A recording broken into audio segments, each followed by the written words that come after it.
প্রিয় দেশবাসী, ভাই ও বোনেরা, গত 15ই আগস্টের ঐতিহাসিক পরিবর্তনের পর 1975 সালে বাংলাদেশের তৎকালীন প্রেসিডেন্ট খন্দকার মোশতাক আহমেদ যখন রেডিওতে এ ভাষণটি দেন তখন অক্টোবর মাস। এর কিছুদিন পরই নভেম্বরের প্রথম সপ্তাহেই যে অভ্যুত্থান এবং পাল্টা অভ্যুত্থানটি হতে যাচ্ছে তার প্রেক্ষাপটটি তৈরি হয়েছিল তার ক্ষমতা গ্রহণের সময় থেকেই। অভ্যুত্থানের কারণ নিয়ে বেশ কিছু ব্যাখ্যা থাকলেও সেনাবাহিনীর তৎকালীন অনেক কর্মকর্তা মনে করেন 15ই আগস্ট বাংলাদেশের প্রতিষ্ঠাতা রাষ্ট্রপতি শেখ মুজিবুর রহমানকে সপরিবারে হত্যার পর থেকেই সেনাবাহিনীতে যে বিশৃঙ্খল অবস্থা তৈরি হয়েছিল তার একটি ফলশ্রুতি হচ্ছে নভেম্বরের অভ্যুত্থান, পাল্টা অভ্যুত্থান। সে সময় বাংলাদেশের প্রয়াত রাষ্ট্রপতি জিয়াউর রহমান সেনাপ্রধান থাকলেও শেখ মুজিবুর রহমানের হত্যার সাথে জড়িত কয়েকজন মেজর বঙ্গভবন থেকে সেনাবাহিনীর অনেক কিছুই নিয়ন্ত্রণ করছিলেন। একটা সিনিয়র অফিসারদের ভিতরে এক ধরনের ইনস্টেবিলিটি ছিল যে এই যে জুনিয়র মেজর সাহেবরা কয়েকজন মিলে এই কাজটা করলো এবং বঙ্গভবন থেকে তারা তাদেরকে ডিকটেট করছে, সবাই কিন্তু এটাকে হজম করতে পারেনি। তখন পলিটিক্যাল ভ্যাকিউমের কারণে বলবো cantonment become the source of power. ক্যান্টনমেন্টে যখন একটা লিডারশিপ ট্রান্সফার হলো তখন আপনাকে মনে রাখতে হবে যে এটা পিছনে একটু মুক্তিযুদ্ধের বিষয় আছে। বাংলাদেশ সেনাবাহিনীর পরে এবং তৎকালীন মুক্তি বাহিনীর যে রেগুলার ফোর্স তার মধ্যে 3 জন কিন্তু প্রমিনেন্ট ছিলেন। এই যুদ্ধ শেষ হওয়ার পরে সেনাবাহিনীর ভিতরে কিন্তু 3টা এক ধরনের প্রভাব বলয় যেটাকে আমরা বলি বিস্তার হয়েছিল। যেমন জিয়াউর রহমানের সাথে কিছু, ব্রিগেডিয়ার খালেদ মোশাররফ তৎকালীন ওনার সাথে কিছু, শফিউল্লাহ সাহেবের কিছু। এইখানে একটা দ্বন্দ্ব ছিল, দ্বন্দ্ব আগেও ছিল, দ্বন্দ্বটা এটা প্রকট হলো যখন আমরা 15 আগস্টের পরে জেনারেল শফিউল্লাহ ইজ আউট হয়ে গেলেন, উনি মোটামুটি বাইরে হয়ে গেলেন এবং জেনারেল জিয়া ইন হলেন। কিন্তু জেনারেল জিয়া ইন হওয়াতে এই দ্বন্দ্বটা আরেকটু বেশি হলো বিটুইন জেনারেল জিয়া এবং খালেদ মোশাররফ। বলছিলেন অবসরপ্রাপ্ত ব্রিগেডিয়ার সাখাওয়াত হোসেন। তিনি তখন ছিলেন ঢাকায় 46 ব্রিগেডের মেজর পদমর্যাদার স্টাফ অফিসার। তিনি বলছিলেন অক্টোবরের শেষ নাগাদই তারা অনেকটা খোলামেলাভাবেই শুনতে পাচ্ছিলেন কিছু একটা হতে যাচ্ছে। এদিকে 15ই আগস্ট হত্যাকাণ্ডের দিন 10 পর সেনাপ্রধানের পদ থেকে সরিয়ে দেওয়া হয় মেজর জেনারেল KM শফিউল্লাহকে। তিনি বলছেন এরপর থেকে তিনি অনেকটা গৃহবন্দী হিসেবেই সেনাপ্রধানের বাড়িতে অবস্থান করছিলেন। কিন্তু সেনাবাহিনীর মধ্যে যে একটি উত্তেজনা রয়েছে তিনি সেটি টের পাচ্ছিলেন এবং খালেদ মোশাররফের নেতৃত্বে অভ্যুত্থানটির পটভূমিও ছিল সেখান থেকেই। 3 তারিখের আগে আমি তখন আর সিনে নাই, তারা দেখতেছে যা হচ্ছে তাতে তাদের ভবিষ্যৎটা অন্ধকারের মতো মনে করে খালেদ মোশাররফ জিয়াউর রহমানকে সরাই দিতে চেয়েছে। এমনকি তাকে সরাইও দিয়ে হাউস অ্যারেস্ট করে ফেলেছিল এবং নিজেই কিন্তু র্যাঙ্ক পড়েছিল, চিফ অফ স্টাফের র্যাঙ্ক। ওইটা শেষ পর্যন্ত সে আর থাকতে পারে নাই। ওই ঘটনাটা লিঙ্গার করতে করতে 7 তারিখে গিয়া জিয়াউর রহমান তাহেরকে সঙ্গে নিয়ে খালেদ মোশাররফের ওই গ্রুপটাকে সরাই দেয়। নভেম্বরের 3 তারিখের প্রথম কয়েকটি প্রহরে বাংলাদেশের ইতিহাসের গতিপথ পাল্টে দেওয়ার মতো দুটো ঘটনা ঘটে। মধ্যরাত পার হবার পরই খালেদ মোশাররফের নেতৃত্বে একটি অভ্যুত্থানে তৎকালীন সেনাপ্রধান জিয়াউর রহমানকে বন্দী করা হয়। একটা ইনফ্যান্ট্রি ইউনিট গেল আপনার বঙ্গভবন ঘেরাও করার জন্য। জিয়াউর রহমান অলরেডি অন্তরীণ করা হলো ওনাকে, তার সাথে সব যোগাযোগ ছিন্ন হয়ে গেল, আর আপনার রেডিও স্টেশনে চলে গেল। তার মানে এটা একটা পাল্টা দখল হয়ে গেল এখানে। বঙ্গভবনে যারা ছিলেন তারা খুব সুবিধা করতে পারেন না, প্রচুর ফোর্স, তখন তারা আর রিটেলিয়েট করতে পারেনি। এর মধ্যে আবার এয়ারক্রাফট উঠলো, 2টা ফাইটার জেট, 2টা কি 3টা। বঙ্গভবনের যখন ফাইটার প্লেন চললো তখন এরা বুঝলো যে এদের সময় নেই, দে হ্যাভ টু সারেন্ডার। সকালবেলা নেগোসিয়েশনের একটা চেষ্টা হচ্ছিল যে কী নেগোসিয়েশন করা যায়। তখন খালেদ মোশাররফ ওখানেই বসা এবং ডালিম আসলো, কয়েকবার আসছে ডালিম আর নূর মিলে ক্যান্টনমেন্টে আসছে। খালেদ মোশাররফের সাথে কথা বলেছে ওখানে যারা ছিলেন। শেষ পর্যন্ত সন্ধ্যার সময় এগিয়ে হলো যে তারা চলে যাবে বাইরে। একটা এয়ারক্রাফট অ্যারেঞ্জ করা হলো, তাদেরকে বাইরে পাঠানো হলো। সেই রাতেই কেন্দ্রীয় কারাগারে চলে একটি হত্যাকাণ্ড। কয়েকজন সেনা সদস্যের হাতে খুন হন 1971 সালের প্রবাসী সরকারের অস্থায়ী রাষ্ট্রপতি সৈয়দ নজরুল ইসলাম, প্রধানমন্ত্রী তাজউদ্দিন আহমেদ, তৎকালীন সরকারের অর্থমন্ত্রী M মনসুর আলী এবং স্বরাষ্ট্রমন্ত্রী AHM কামরুজ্জামান। ঢাকা কেন্দ্রীয় কারাগারের তৎকালীন জেলার আমিনুর রহমান বিবিসিকে বলছিলেন রাত 1টা থেকে 1:30টার দিকে একটি পিকআপে করে কিছু সেনা সদস্য জেল গেটে উপস্থিত হন। এ সময় IG প্রিজনের ফোন পেয়ে তিনিও সেখানে যান।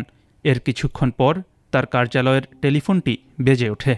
টেলিফোন ধরলেই বললো যে প্রেসিডেন্ট কথা বলবে আইজি সাহেবের সাথে। কথা শেষে আইজি সাহেব বললেন যে প্রেসিডেন্ট সাহেব টেলিফোন করছিল, উনি বলছে যে আর্মি অফিসাররা যা চায় সেটা তোমরা করো। তারপরে আইজি সাহেব একটা কাগজ আমার কাছে দিলেন, 4 জনের নাম লেখা একটা স্লিপ আমাকে দিল যে এদের এক জায়গা করো। সৈয়দ নজরুল ইসলাম সাহেব এবং তাজউদ্দিন সাহেব এরা 2 জন ছিলেন এক রুমে, আর অন্যরা ছিলেন অন্য 2 জন ছিল অন্য রুমে। তো তারপর অন্য রুম খুলে আনলাম, আমার দায়িত্ব পরিচয় করে দেওয়ার জন্য। আমরা আমাদের কথাবার্তা বলবে তো পরিচয় করে দিই। মনসুর আলী সাহেব বসা ছিল একেবারে সর্বদক্ষিণে। আমি কেবল কথাটা, মনসুর আলীর কথাটা উচ্চারণ করতে পারিনি, সঙ্গে সঙ্গে গুলি করে দিয়েছে। ওরা করলো কি, গুলি করে সব গেট তো খোলো, তখন ওরা দৌড়ে যায় সব, দে রান অ্যাওয়ে। সেই মর্মান্তিক ঘটনা। সাখাওয়াত হোসেন বলছেন, ওই জেল হত্যার ঘটনাটি তাৎক্ষণিকভাবে জানাজানি হয়নি। ঘটনাটি সেনা অফিসারদের কাছে পৌঁছে 4 নভেম্বর সকালে। এদিকে 3রা নভেম্বরের পরের কয়েকটি দিন কার্যকর দেখা যায় জাতীয় সমাজতান্ত্রিক দল বা জাসদের গণবাহিনীকে। কর্নেল তাহেরের নেতৃত্বাধীন এই গণবাহিনী পরবর্তী অভ্যুত্থানে একটি মূল ভূমিকা পালন করে। কর্নেল তাহেরের ভাই এবং গণবাহিনীর তৎকালীন ঢাকা মহানগর প্রধান অধ্যাপক আনোয়ার হোসেন বলছেন, জিয়াউর রহমানের থেকেই অভ্যুত্থানের খবরটি জানতে পারেন কর্নেল তাহের। কর্নেল তাহের একেবারে সেই 3রা নভেম্বরের শেষ রাতে তার কাছে একটা ফোন আসে। জিয়াউর রহমান সরাসরি তাকে প্রথম ফোন করেন বন্দি অবস্থা থেকে, যে তাহের আমাকে তো এরা বন্দি করেছে, আমার জীবন বিপন্ন, ইউ সেভ মাই লাইফ। এটা হতে পেরেছিল কারণ তার যদিও টেলিফোন লাইন কেটে দেওয়া হয়েছিল, কিন্তু প্যারালাল আরেকটা লাইন সচল ছিল। তো এর মধ্য দিয়ে জিয়াউর রহমান সেটা তাহেরকে জানালেন। কর্নেল তাহের সেনাবাহিনী থেকে পদত্যাগ করেন 1972 সালে। এরপর থেকে তিনি সরাসরি জাসদের রাজনীতির সাথে যুক্ত হন। অধ্যাপক আনোয়ার হোসেন বলছেন, নভেম্বরের 3 তারিখেই কর্নেল তাহের নারায়ণগঞ্জ থেকে ঢাকায় আসেন এবং এরপর থেকেই সৈনিক সংস্থার সদস্যরা সহ সেনা সদস্যরা তার সাথে দেখা করতে শুরু করেন। খালেদ মোশাররফ ক্ষমতা দখল করেছেন, কিন্তু একটা দীর্ঘ একটা সময় যাচ্ছে যেন মনে হচ্ছে দেশে কোনো সরকার নেই। কারণ সেখানে তিনি নেগোশিয়েট করছেন মোশতাকের সঙ্গে কিংবা খুনিদের সঙ্গে, খুনিরা চলে যাচ্ছে, ইতিমধ্যে জেল হত্যাকাণ্ড হয়ে গেছে সবার অগোচরে। একটা সরকারহীন অবস্থায় একটা ছিল, এইটা একটা চিত্র। আর অন্যদিকে জাসদ এবং তাহের এবং গণবাহিনী তারা কিন্তু সৈনিকদের সঙ্গে ক্রমাগত আলোচনা করছেন। সাখাওয়াত হোসেন বলছেন, গণবাহিনী যে কিছু একটা করতে যাচ্ছে সেটি স্পষ্ট হয়ে ওঠে 6 তারিখ বিকেলে, যখন ক্যান্টনমেন্টের ভেতর গণবাহিনীর নামে একটি লিফলেট ছড়ানো শুরু হয়। লিফলেটের মূল বক্তব্য যেটা আমি তখন দেখেছিলাম, কারণ আমাকে আমার হেডলাইন দেখা যাচ্ছে লিফলেট, খালেদ মোশাররফ, শাফাত জামিল, কর্নেল হুদা এরা সব ভারতীয় চর, এবং এটা একটা তারা কাউন্টার কু করে ভারতের অঙ্গরাজ্য হবে ইত্যাদি ইত্যাদি যা হয় আর কি। তখনও ক্লিয়ার না, সায়েমকে নিয়ে আসা হলো, সায়েম সাহেবকে ওত পড়ানো হলো, কিন্তু তখনও ক্লিয়ার না যে কী হবে। তার আগে খালেদ মোশাররফ হয়ে গেলেন, জেনারেল হয়ে গেলেন, কিন্তু এখন কি মানে খালেদ মোশাররফের স্ট্যাটাস কি, প্রেসিডেন্ট কে হবে, এইগুলো নিয়ে নানান ধরনের একজন এক রকমের একটা কুয়ে যে হোমওয়ার্ক হয় সেটা ছিল না। সবাই কিন্তু সেখানে যে যার মতো করে চলছিল, ওইরকম একটা বিশৃঙ্খল অবস্থা। এবং সেই বিশৃঙ্খল অবস্থার মধ্যে এই লিফলেট যখন ছড়ানো হলো জওয়ানদের মধ্যে 6 তারিখ রাত্রে, এবং সেটাতে বোঝা গেল যে গণবাহিনী বলে একটা ফোর্স ওয়ার্কিং ইনসাইড দি ক্যান্টনমেন্ট কাজ করছে। এদিকে গণবাহিনীর বিদ্রোহের মূল পরিকল্পনাটি হয় 6 তারিখ সন্ধ্যায়। মূল পরিকল্পনা যেটা হয় সেটা হলো শেষ পরিকল্পনা, সেটা হলো 6 তারিখে 6 নভেম্বর সন্ধ্যায়।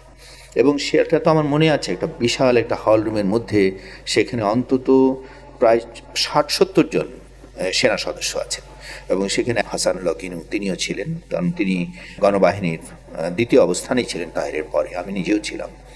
এবং সেখানেই যে তাদের দায়িত্বগুলো ভাগ করে দেওয়া হচ্ছিল।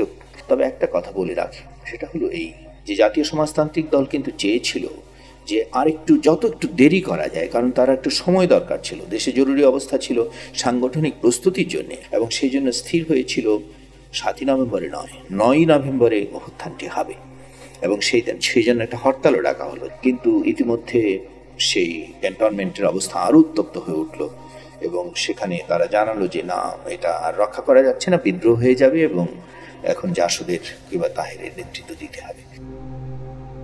7 নভেম্বর দিবাগত রাতেই শুরু হয়ে যায় পাল্টা অভ্যুত্থান, যার পুরোভাগে ছিল সেনাবাহিনীর জওয়ানরা, বলছিলেন KM শফিউল্লাহ। একটা স্লোগান উঠেছিল, সিপাই সিপাই ভাই ভাই, জিসিউ ছাড়া কোনো আর র্যাঙ্ক নাই। কারণ হচ্ছে কি ওই সময় দেখা যাচ্ছিল কিছু কিছু senior officer they were getting promoted. সিপাহীদের মধ্যে একটা হতাশা সৃষ্টি করেছে এইভাবে যে অফিসাররা আমাদের ব্যবহার করে তারা উচ্চ পদে উঠতেছে, আমাদের কথা তারা চিন্তা করে না। সেই রাতেই মুক্ত করা হয় জিয়াউর রহমানকে। 7 তারিখ রাত্রেবেলা হঠাৎ করে দেখি গোলাগুলির শব্দ শুনে আমরা বেরোয় আসলাম। তারপরে এই কিছু অফিসার কিলিং হলো, খুব বেশি হলো না 7 তারিখে। জিয়াউর রহমানকে গণবাহিনী বের করতে পারেনি, ওনাকে বের করলো রাতের বেলা 4 বেঙ্গল আর 2 ফিল্ড, ওনাকে বের করে নিয়ে আসলো। সাখাওয়াত হোসেন বলছিলেন, পরদিন সকালেই তিনি সেনানিবাসে কর্নেল তাহেরকে দেখতে পান। কর্নেল তাহেরকে আরও কিছু ওনার গণবাহিনীর লোকজন, কিছু আর্মির লোকজন সাথে আসতে দেখলাম। আসার পরে উনি জিয়াউর রহমানের সাথে কথা বললেন এবং এক পর্যায়ে একটু উচ্চস্বরে কথাবার্তা হচ্ছিল দুজনের ভেতরে, কিন্তু কী কথা হচ্ছিল এটা তো আমি জানতে পারিনি। পরে যেটা শুনলাম, তাহের চাচ্ছিল জিয়াউর রহমানকে নিয়ে যে শহীদ মিনারে গিয়ে রেডিওতে গিয়ে প্রথমে অ্যানাউন্স করবে যে 13 দফা ডিমান্ড যেটা ছিল সেই ডিমান্ডটা উনি অ্যানাউন্স করবেন, উনি মেনে নিয়েছেন। সেখান থেকে উনি যাবেন, ওখানে গণবাহিনী সিপাহী জনতা মজুদ, তাদেরকে উনি ভাষণ দিয়ে বলবেন যে এই 13 দফা মানা হলো ইত্যাদি ইত্যাদি আরও কিছু ডিমান্ড ছিল, কিন্তু উনি যান নাই। উনি তার আগেই ওনার ভাষণটা রেকর্ড করে রেডিওতে পাঠিয়ে দিয়েছিলেন, উনি আর গেলেন না। এইখানেই তাহের জিয়ার বিচ্ছেদ। ব্রিগেডিয়ার সাখাওয়াত হোসেন বলছেন, 7ই নভেম্বরের অভ্যুত্থানের সময় জওয়ানদের সাথে অনেককে অস্ত্রসহ বেসামরিক পোশাকেও অংশ নিতে দেখা গিয়েছিল। তবে ওই অভ্যুত্থানে গণবাহিনী তাদের বেসামরিক সদস্যদের অন্তর্ভুক্ত করতে পারেনি বলছেন অধ্যাপক আনোয়ার হোসেন। তিনি বলছেন, জাসদ যে উদ্দেশ্য নিয়ে বিদ্রোহে অংশ নিয়েছিল সেটি ব্যর্থ হবার এটিও একটি কারণ। এটা পুরোপুরি কিন্তু সৈনিকরা অংশগ্রহণ করেছে এবং সৈনিকদের যে দায়িত্ব ছিল তার মধ্যে একটা হচ্ছে জিয়াউর রহমানকে মুক্ত করা, এবং সেখানে তারা মুক্ত করেছে এবং মুক্ত করে 2 ফিল্ড আর্টিলারিতে নিয়ে আসে। তো এইভাবেই হয়েছে, যেমন একটা অংশের দায়িত্ব ছিল ঢাকা কারাগার খুলে দেওয়া এবং সেখানে রাজবন্দীদের মুক্ত করা, তারা সেই কাজটি করেছে। কিন্তু এরপরে যে কাজটি ছিল, কথা ছিল যে জিয়াউর রহমানকে কিন্তু এই সৈন্যরা তারা ক্যান্টনমেন্ট থেকে নিয়ে আসবে, যেখান থেকে নির্দেশগুলো দেওয়া হচ্ছে আমাদের এলিফ্যান্ট রোডে ইউসুফ ভাইয়ের বাসা থেকে, যেখানে কর্নেল তাহের অবস্থান করছেন এবং সেখানে হাসানুল হকিন সহ জাসদের অন্যান্য নেতৃবৃন্দ অপেক্ষা করছেন, সেখানে নিয়ে আসার কথা ছিল। যে গ্রুপটা তাকে মুক্ত করেছে সেটা তারা করতে পারেনি, ব্যর্থ হয়েছে একদম। একটু মানে জিয়াউর রহমান বলেছেন যে কর্নেল তাহের তার বন্ধু এবং তাকেই যেন তারা এখানে নিয়ে আসে ক্যান্টনমেন্টে। তো এবং এইভাবে একটু প্রতারিত হয়েছে তারা, তাকে রেখেই তাদের উপর যে সুনির্দিষ্ট নির্দেশ ছিল যে তাকে নিয়ে আসা, সেই কাজটি তারা করতে পারেনি এবং এই অভ্যুত্থানে ব্যর্থতার অন্যতম কারণও কিন্তু এটি। আনোয়ার হোসেন বলছেন, জিয়াউর রহমানের রেডিও ভাষণের পর অভ্যুত্থানে গণবাহিনীর ভূমিকা চাপা পড়ে যায় এবং সাধারণ মানুষের মধ্যে একটি ধারণা জন্মে যে এটি পুরোপুরি জিয়াউর রহমানের অভ্যুত্থান। 7ই নভেম্বরের পর ক্ষমতার কেন্দ্রে চলে আসেন জিয়াউর রহমান। 7ই নভেম্বর সকালেই কর্নেল KN হুদার সাথে ঢাকায় রংপুর থেকে আসা 10 বেঙ্গল রেজিমেন্টে হত্যা করা হয় খালেদ মোশাররফ, কর্নেল KN হুদা এবং লেফটেন্যান্ট কর্নেল ATM হায়দারকে। এর কিছুদিন পর 24শে নভেম্বর কর্নেল তাহেরকে গ্রেফতার করা হয় এবং 1976 সালের 21শে জুলাই রাষ্ট্রদ্রোহিতার অভিযোগে তাকে ফাঁসি দেওয়া হয়। দীর্ঘদিন পর 2013 সালে সুপ্রিম কোর্ট এক রায়ে কর্নেল তাহেরের সেই বিচারকে অবৈধ এবং অসাংবিধানিক হিসেবে ঘোষণা করে। 1981 সাল পর্যন্ত উপপ্রধান সামরিক আইন প্রশাসক এবং পরবর্তীতে প্রেসিডেন্ট হিসেবে দায়িত্ব পালন করেন জিয়াউর রহমান। 1981 সালের মে মাসে এক ব্যর্থ সামরিক অভ্যুত্থানে তাকে হত্যা করা হয়।